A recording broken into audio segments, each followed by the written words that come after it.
கலசங்களில் உள்ளே என்ன இருக்கின்றது என்று நாம் எல்லோரும் சற்று சிந்தித்து பார்த்திருக்கிறோமா? இந்த கலசங்களில் உள்ளே நெல், கம்பு, சோளம், வரகு, சாமை, மக்காச்சோளம், கேழ்வரகு, திணை, எள் போன்ற தானியங்கள் உள்ளே இருப்பதாக ஐதீகம். நம்முடைய பட்டாச்சாரியார்கள் தானியங்களை கலசங்களில் உள்ளே வைத்து அலங்காரம் செய்திருக்கிறார்கள்.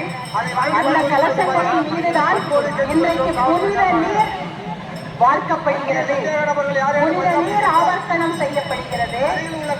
அனைவரும் கண்டு வைப்போம். இப்பொழுது புனித நீர் ஆவர்த்தனம் செய்யப்படுகிறது. எம்பெருமானின் திருநாமத்தை அனைவரையும் சேர்ந்து சொல்லுவோம். நம்முடைய வாழ்க்கையில் கிடைத்தற்கரிய ஒரு பாக்கியம். அனைவரும் சேர்ந்து சொல்லுவோம். கோவிந்த நாம சங்கீர்த்தனம், கோவிந்தா கோவிந்தா. எம்பெருமான் நம்மை எல்லோரும் கிடைத்தேற்றுவான்.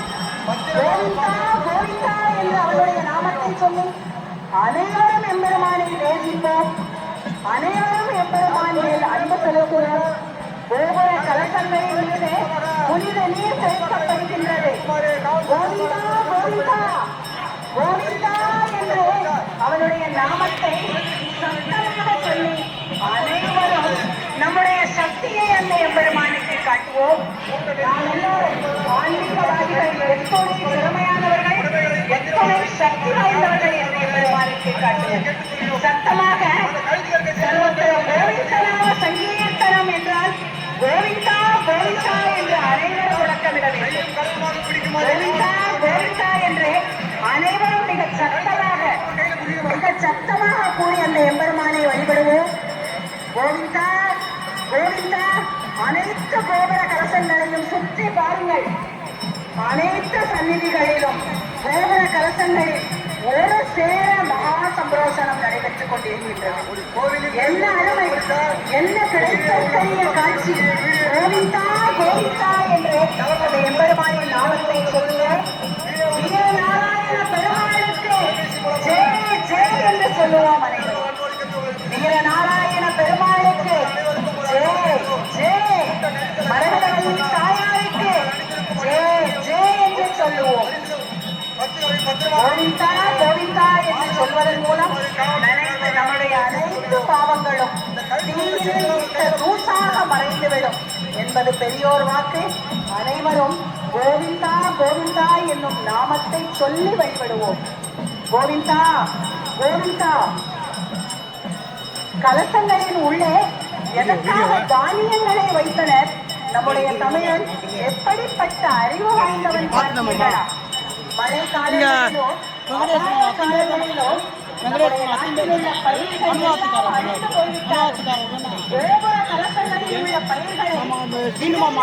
பயன்படுத்தியாவது நம்முடைய விவசாயத்தை பெருக்குவோம். நெஞ்சால் வாரிப்பெருகும் ராமானுசன் மாணிக்கியே.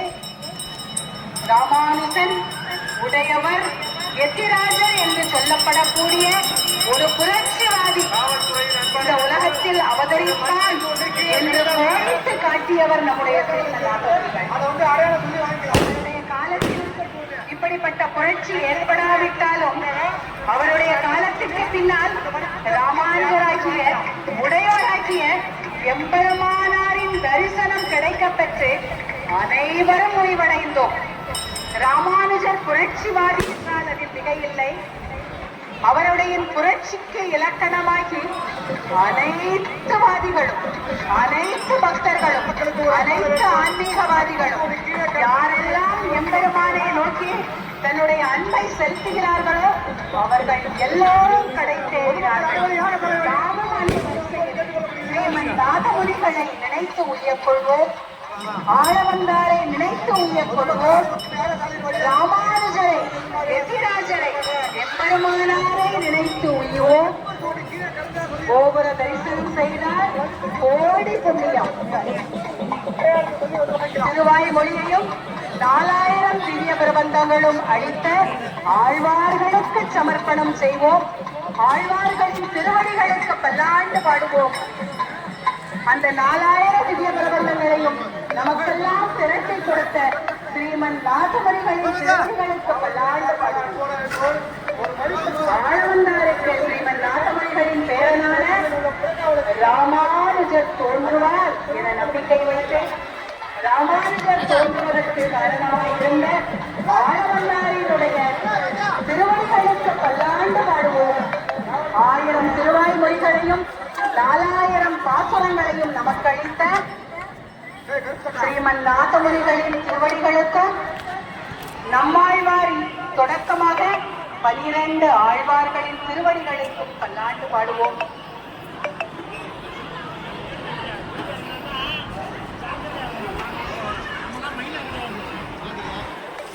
நாலாயிரம் என்பது முனி நாதேன பவயம் நாதவானகம் எஸ்ய நைக்கமிகம் தத்துவம் ஹஸ்த ஆமல கதாம் கதம். 4000ஐயும் இசையால் ஆழ்த்தியவர் நம்முடைய நாதமுனிகள். நுடங்கு கேள்வி இசையென்கோ நாவினால் நவின்றே பாவில் இன்னிசை பாடி திரிவனே என்று ஆழ்வார்கள் பாடியிருக்கின்ற அத்துணை பாடல்களையும் தன்னுடைய இசையால் தமிழ் வேதத்தை உலகிற்கு கொடுத்தவர் நம்முடைய நாதமுனிகள். உற்சவங்கள் ஒவ்வொரு திருக்கோவிலிலும் 108 திவ்ய தேசங்களிலும் உற்சவங்கள் முறைப்படி நடக்க வேண்டும் என்று வழிவகுத்து கொடுத்தவர் நம்முடைய ஸ்ரீமன் நாதமுனிகள்.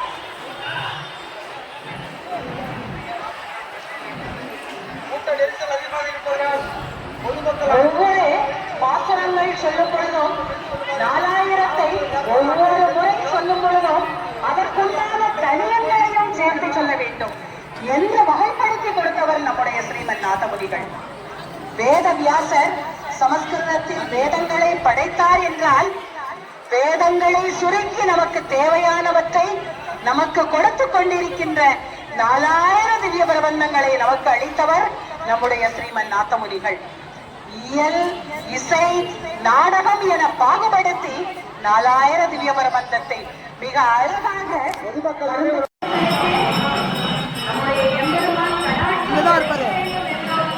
எல்லாம் வல்ல எம்பெருமானை பிரார்த்தித்துக் கொள்வோம். விமானத்தை பார்த்துதான் இப்ப விமானம்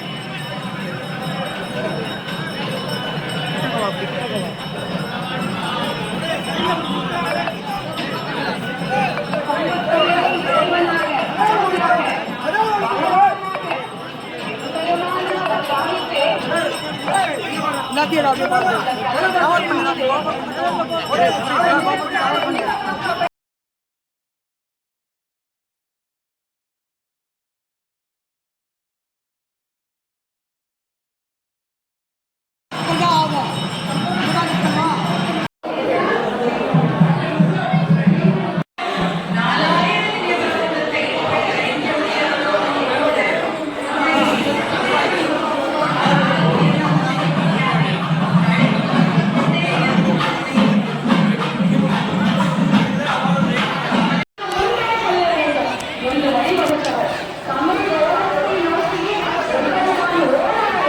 அப்படியே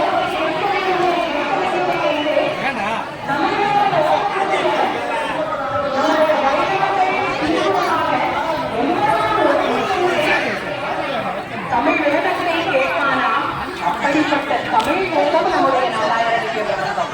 எம்பெருமானை வசியப்படுத்துகின்ற வேதம் நம்முடைய நாலாயிரத்திய பிரபந்தம். அதனை